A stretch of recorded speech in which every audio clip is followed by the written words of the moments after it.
سلسلہ بتایا. سلسلہ عربی میں زنجیر کو کہتے ہیں. زنجیر کی ایک کڑی دوسری کڑیوں سے جڑی ہوتی ہے, اسے سند کہتے ہیں. اور یاد رکھیں یہ سند یہ سلسلہ اگر نہ ہوتا تو دنیا میں کفر عام ہو چکا ہوتا. آپ کہیں گے کیسے؟ امیر المؤمنین فی الحدیث حضرت عبداللہ بن مبارک رحمہ اللہ جو امام اعظم ابو حنیفہ رحمہ اللہ کے 40 فقہا کی کمیٹی جو کاتبین فقہ میں شامل تھے, وہ ارشاد فرماتے ہیں الاسناد من الدین لولا الاسناد لقال من شاء ما شاء.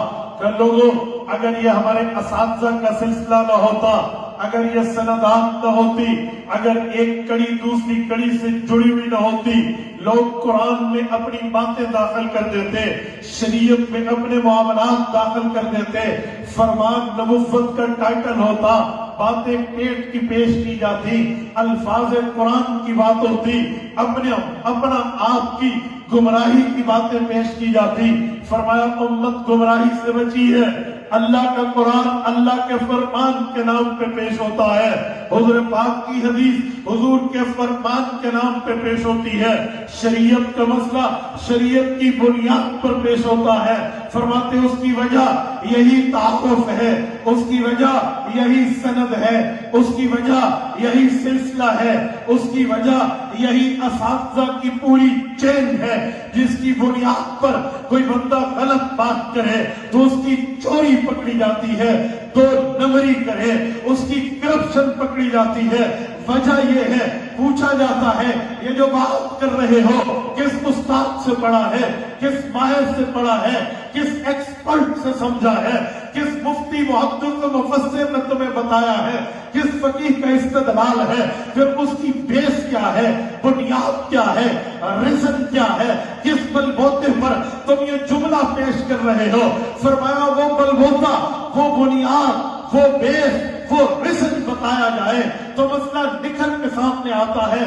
جو بندہ اگر اساتذہ رکھتا ہے, جو بندہ استاد سے تعلق رکھتا ہے, جو آدمی کسی ماہر سے پڑھ کے پورے ترتیب میں آتا ہے, اگرچہ آج 1500 سال کا عرصہ گزر رہا ہو, اس کے باوجود بھی اسے محمد الرسول اللہ صلی اللہ علیہ وسلم کی شاگردی ملتی ہے, اس کے باوجود بھی وہ حضور پاک کے تلفظ میں شامل ہوتا ہے, اس کے باوجود بھی وہ رسول اللہ کے سلسلے میں آ جاتا ہے.